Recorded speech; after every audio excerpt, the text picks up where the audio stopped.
نحمده ونصلي على رسوله الكريم أما بعد رب اشرح لي صدري ويسر لي أمري واحلل عقدة من لساني يفقه قولي۔ دینی رہنمائی کی 10ویں مجلس میں سبھی سامعین کی خدمت میں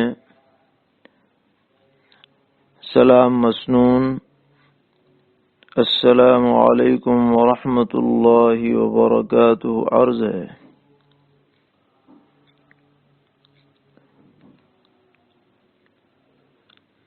آج کی مجلس کا آغاز ہم زکوٰۃ سے متعلق ایک اہم مسئلے سے کر رہے ہیں۔ پوچھا گیا ہے کہ کیا استعمالی زیورات پر زکوٰۃ واجب ہے یا نہیں؟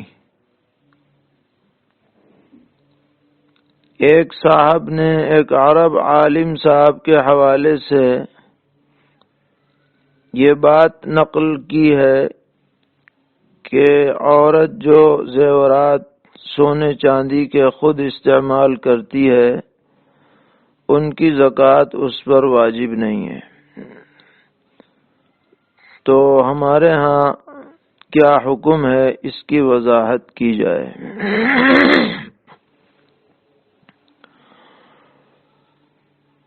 تو یہ سمجھنا چاہیے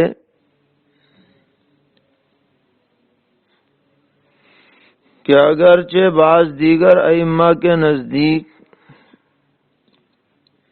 استعمالی زیورات پر زکوٰۃ واجب نہیں کی گئی ہے،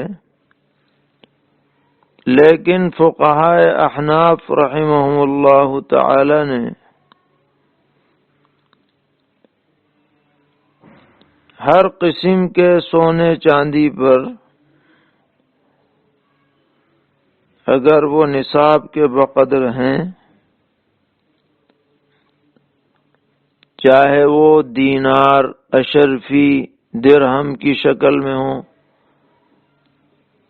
یا بسکٹوں کی شکل میں ہوں یا سلی کی شکل میں ہوں یا زیور کی شکل میں ہوں، پھر زیور استعمالی ہو یا غیر استعمالی ہو، ان سب میں حسب ضابطہ زکوٰۃ واجب ہوتی ہے۔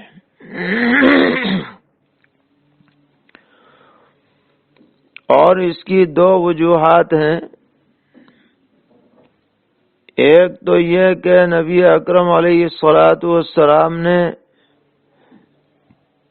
جہاں سونے چاندی کا نصاب بیان فرمایا ہے اس میں استعمالی غیر استعمالی کی کوئی قید نہیں لگائی ہے، بلکہ مطلق بیان فرمایا ہے۔ اس لیے دونوں کا حکم یکساں ہوگا۔ دوسری بات یہ ہے کہ ابو داؤد شریف میں اور نسائی شریف میں روایت مروی ہے، اور اس روایت کو کم سے کم حسن کے درجے میں رکھا گیا ہے کہ ایک عورت جناب رسول اللہ صلی اللہ تعالی علیہ وسلم کی خدمت میں حاضر ہوئی، اور اس کے ساتھ اس کی ایک بیٹی بھی تھی، اور اس بیٹی کے ہاتھ میں 2 سونے کے کڑے تھے۔ تو پیغمبر علیہ السلام نے اس عورت سے پوچھا کہ اس سونے کے زیور کی تم زکوٰۃ ادا کرتی ہو؟ تو عورت نے کہا کہ نہیں، زکوٰۃ تو نہیں دیتے۔ تو پیغمبر علیہ السلام نے تنبیہ کے طور پر ارشاد فرمایا کہ کیا تمہیں یہ بات پسند آئے گی کہ اس کے بدلے میں تمہیں آخرت میں جہنم کے آگ کے 2 کڑے پہنائے جائیں؟ بس یہ سنتے ہی اس لڑکی نے وہ کڑے ہاتھ سے اتار دیے اور نبی اکرم علیہ الصلاۃ والسلام کی خدمت میں پیش کر دیے اور یہ عرض کیا کہ یہ اللہ اور اس کے رسول کے لیے ہے۔ اب اس روایت میں جو آپ نے ان پہنے ہوئے سونے کے کڑوں کے بارے میں پوچھا ہے کہ کیا تم اس کی زکوٰۃ نکالتی ہو، اس سے یہ صاف معلوم ہوتا ہے کہ جو پہنے جانے والے زیور ہیں ان میں بھی زکوٰۃ واجب ہوتی ہے۔ اگر واجب نہ ہوتی تو آپ اتنی شدت کی بات ارشاد نہ فرماتے۔ اس لیے ہمارے فقہا نے اسی بات کو راجح قرار دیا ہے کہ زیور استعمالی ہو یا غیر استعمالی، اگر وہ نصاب کے بقدر ہے تو حساب لگا کر زکوٰۃ نکالی جائے گی۔ یہاں ایک وضاحت ہم کر دینا چاہتے ہیں کہ چند دن پہلے سونے کا نصاب بیان کرتے ہوئے سہو ہو گیا تھا۔ گرام کے اعتبار سے آج کل جو سونے کا نصاب بیٹھتا ہے وہ 87.5 گرام بیٹھتا ہے تقریباً، اور اس دن 83 گرام کہہ دیا گیا تھا، تو 83 گرام غلط ہے، صحیح ہے 87.5 گرام جو 7.5 تولہ کی مقدار ہوتی ہے۔ تو اگر کسی کے پاس سونے کا زیور اتنی مقدار کا ہے، چاہے وہ پہنتی ہو یا رکھتی ہو، اور چاندی کا زیور، چاندی کا نصاب 613 تقریباً گرام کے بقدر ہے، تو اس پر حسب ضابطہ زکوٰۃ واجب ہوگی، اور اگر اس سے کم ہے دونوں تو پھر دونوں کی قیمت لگائی جائے گی، اور قیمت لگانے کے بعد کم سے کم جس نصاب کے بقدر قیمت پہنچ جائے گی اسی اعتبار سے زکوٰۃ کا وجوب ہوگا۔ ہماری ماں بہنوں کو خصوصاً اس کا خیال رکھنا چاہیے۔ انشاءاللہ خوش دلی سے ادا کریں گی تو اللہ تعالیٰ اور عطا فرمائیں گے۔ یہ طریقہ ٹھیک نہیں ہے کہ زیور پہ زیور بنائے چلی جا رہی ہیں، ادائیگی کی فکر نہیں ہے۔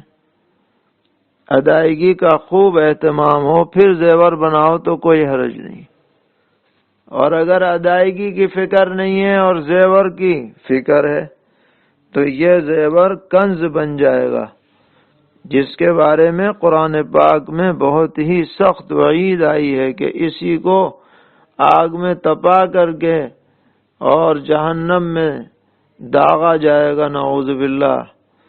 اس لیے اللہ سے ڈرنا چاہیے، اور زکوٰۃ جو بھی واجب ہو رہی ہو اس کو ادا کرنے کی فکر ہونی چاہیے۔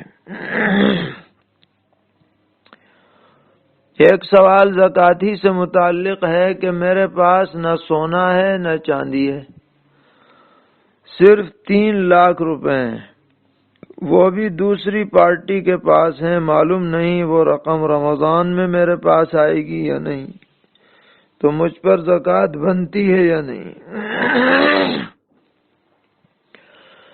تو جواب یہ ہے کہ اگر اس 3 لاکھ کی رقم کی واپسی کا آپ کو یقین ہے تو جب یہ رقم واپس ملے گی تو آپ اس کی زکوٰۃ ادا کریں گے، گزشتہ سال کی زکوٰۃ میں اسے شامل کریں گے۔ اور اگر آپ ابھی اس کی زکوٰۃ ادا کرنا چاہیں تو ابھی بھی کر سکتے ہیں، اگر آپ کے پاس گنجائش ہو، استطاعت ہو۔ ایک سوال یہ ہے کہ مالک نصاب والد کے ماتحت بالغ لڑکا ہے جو صاحب نصاب نہیں ہے، اس بالغ بیٹے کا صدقہ فطر کس پر واجب ہے؟ تو بالغ لڑکے کے پاس اگر خود اپنا مال ہے نصاب کے بقدر تو وہ خود ادا کرے، اور اگر نصاب کے بقدر مال کا وہ مالک نہیں ہے تو اس کا صدقہ فطر کسی پہ واجب نہیں۔ باقی اگر باپ ادا کر دے تو بہتر ہے، انشاءاللہ خیر برکت ہوگی۔ پوچھا ہے صدقہ فطر ایسے صباحی مکاتب میں جہاں باقاعدہ بچوں کا رہنے کا کوئی انتظام نہ ہو، دے سکتے ہیں یا نہیں؟ تو ایسے مکتب میں صدقہ فطر نہیں دیا جائے گا۔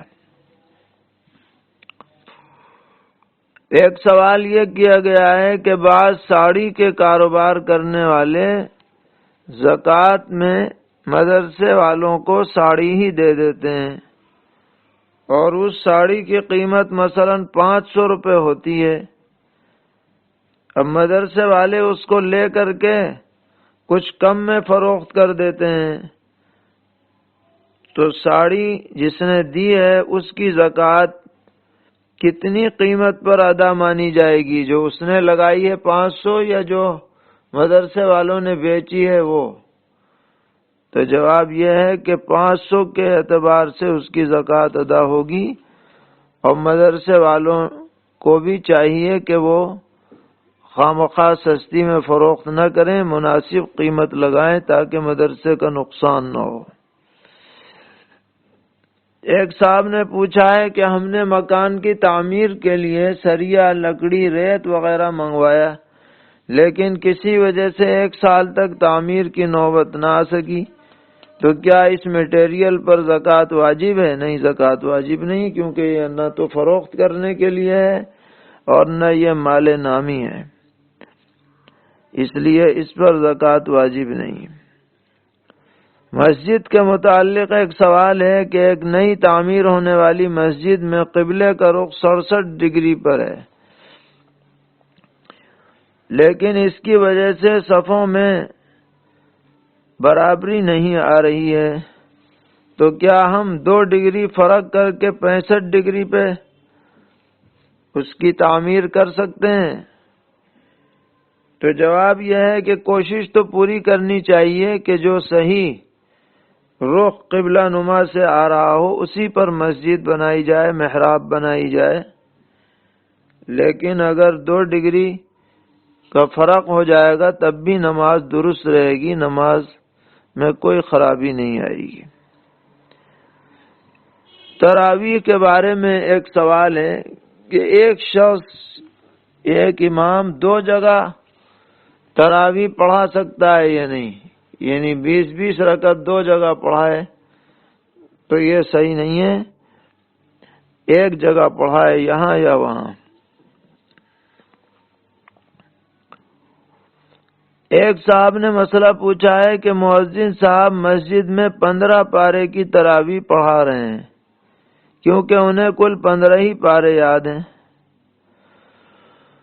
امام صاحب نے یہ کیا کہ گھر میں اپنا قرآن پاک 15 دن میں مکمل کر کے بقیہ 15 پارے مسجد میں پڑھائے، اور مؤذن صاحب گھر میں جا کر کے سورہ تراویح پڑھائیں گے۔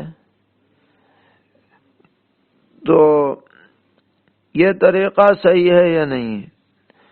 تو شرعاً اس میں کوئی حرج کی بات نہیں ہے، بس یہ ہوا کہ مؤذن صاحب کا قرآن پاک پورا نہ تو سنانا پایا گیا نہ سننا پایا گیا، اس لیے ایک سنت سے وہ محروم رہ جائیں گے، لیکن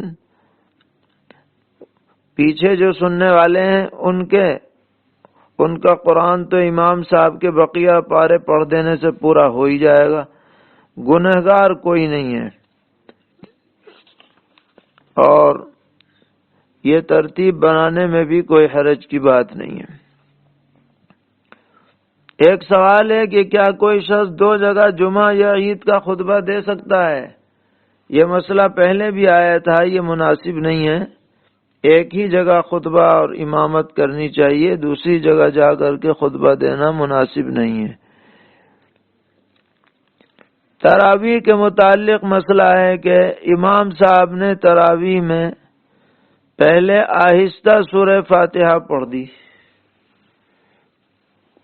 اس کے بعد یاد دلانے پر انہوں نے دوبارہ زور سے سورہ فاتحہ پڑھی، تو گویا تکرار پایا گیا سورہ فاتحہ کا۔ تو ایسی صورت میں سجدہ سہو واجب ہے، انہیں چاہیے کہ آخر میں سجدہ سہو کر لیں۔ ایک سوال ہے کہ اگر کسی عورت نے روزہ رکھا تھا اور درمیان میں وہ ناپاک ہو گئی تو اس کا روزہ باقی رہے گا یا باقی نہیں رہے گا، اور وہ شام تک روزے کی حالت پر رہے گی یا نہیں؟ تو جواب یہ ہے کہ ناپاکی شروع ہوتے ہی اس کا روزہ ٹوٹ جائے گا اور بعد میں قضا لازم ہے، لیکن شام تک اسے روزے داروں کی طرح رہنا ضروری نہیں ہے، ضرورت ہو تو کھا پی سکتی ہے، بس برسر عام نہ کھائے۔ اعتکاف کے سلسلے میں پہلے بھی مختصراً بات آ چکی ہے، ایک سوال مزید آیا ہے کہ لاک ڈاؤن میں کیا مرد حضرات گھر پر اعتکاف کر سکتے ہیں؟ تو جواب یہ ہے کہ گھر پر مرد حضرات اعتکاف نہیں کر سکتے، البتہ عورتیں کریں گی اگر چاہیں تو، لیکن عورتوں کے اعتکاف سے سنت اعتکاف ادا نہیں ہوتا۔ سنت اعتکاف جو ادا ہوگا، سنت علی الکفایہ، وہ مسجد میں کسی مرد کے اعتکاف کرنے سے ہوگا۔ اب موجودہ لاک ڈاؤن کے زمانے میں اولاً تو یہ کوشش کی جائے کہ ہر مسجد میں ایک دو آدمی اعتکاف کر لیں، جو نماز پڑھ رہے ہیں انہی میں سے کوئی اعتکاف کر لے،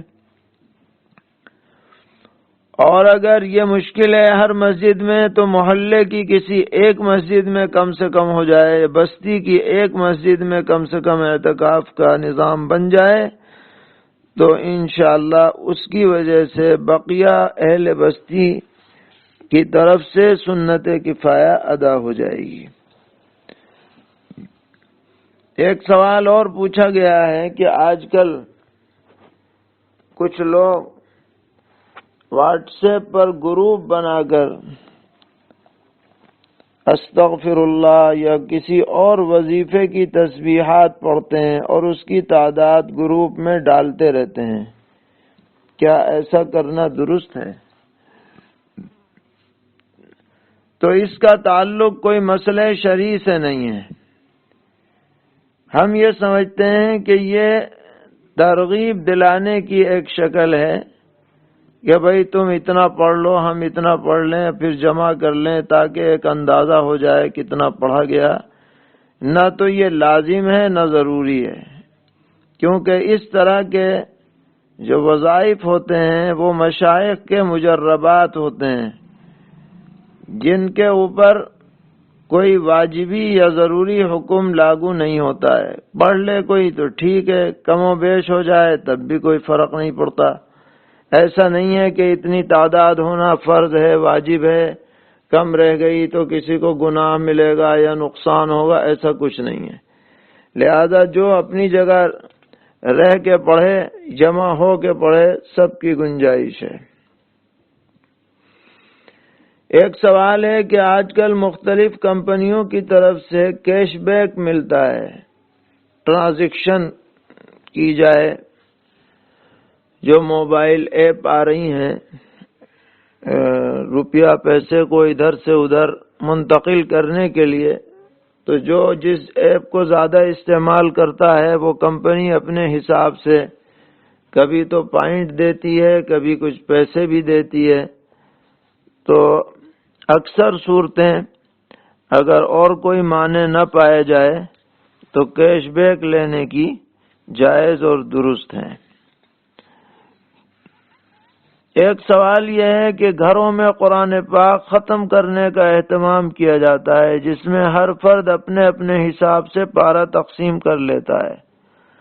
ہم نے وہ پارہ منتخب کیا جس کا دور ہم اپنے گھر میں بھی کر رہے ہیں، اور وہی پارہ ہم نے یہاں قرآن پاک مکمل کرنے کے دوران پڑھ لیا، تو کیا ہمیں دوبارہ وہی پارہ گھر جا کر پڑھنا پڑے گا؟ تو جواب یہ ہے کوئی بات نہیں، دوبارہ پڑھنے کی ضرورت نہیں۔ آپ کا جو دور پہلے سے چل رہا ہے وہی اسی کے ساتھ شامل ہو کر کے پورا ہو جائے گا، الگ سے پڑھنا کوئی ضروری نہیں ہے۔ عدت کے بارے میں ایک مسئلہ ہے کہ ایک بہار کا شخص اپنی فیملی کے ساتھ مکان بنا کر دہلی میں مقیم تھا، اچانک اس کا انتقال ہو گیا اور اس کی میت فیملی کے ساتھ بہار لائی گئی، تو اس کی بیوی عدت کہاں پوری کرے گی، وطن اصلی بہار میں یا وطن اقامت دہلی میں؟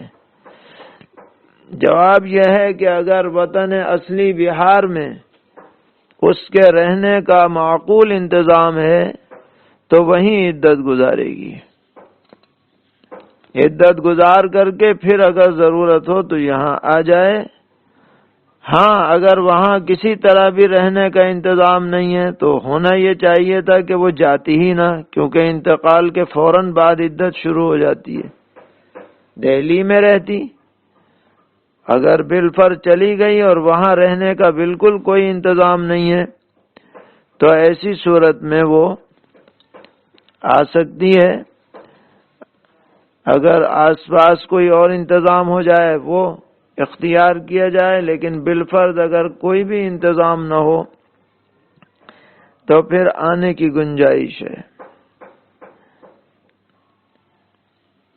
ایک سوال یہ کیا گیا ہے کہ موجودہ حالات میں بہت سے ائمہ مساجد یا اساتذہ مدارس لاک ڈاؤن میں پھنسے ہوئے ہیں اور اپنی ڈیوٹی انجام نہیں دے پا رہے ہیں، تو کیا ذمہ داران کا ان کی تنخواہ کاٹنا یا بالکل نہ دینا یا ملازمت سے علیحدہ کرنا درست ہے؟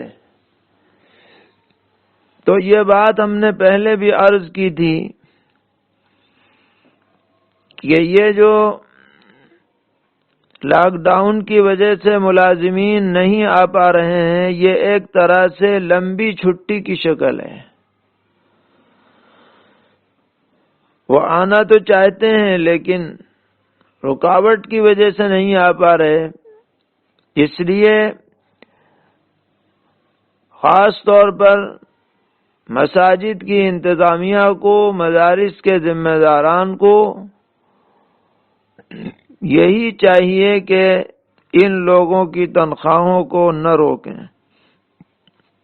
جیسے کہ رمضان کی چھٹی ہوتی ہے طویل اور تنخواہیں ادا کی جاتی ہیں، اسی طرح یہ بھی ایک طرح کی چھٹی ہو گئی ہے، اس لیے نہ تو تنخواہیں روکی جائیں اور نہ ہی ملازمت سے ان کو علیحدہ کیا جائے، یہ بڑی بد اخلاقی کی بات ہو جائے گی، اور جب تک وہ ملازمت پر برقرار ہیں تو ان کی تنخواہ کا حساب لگنا چاہیے۔ اب آپ یہ کہیں گے کہ مدرسوں کے پاس تو پیسے ہی نہیں ہیں، کہاں سے تنخواہ ادا کریں؟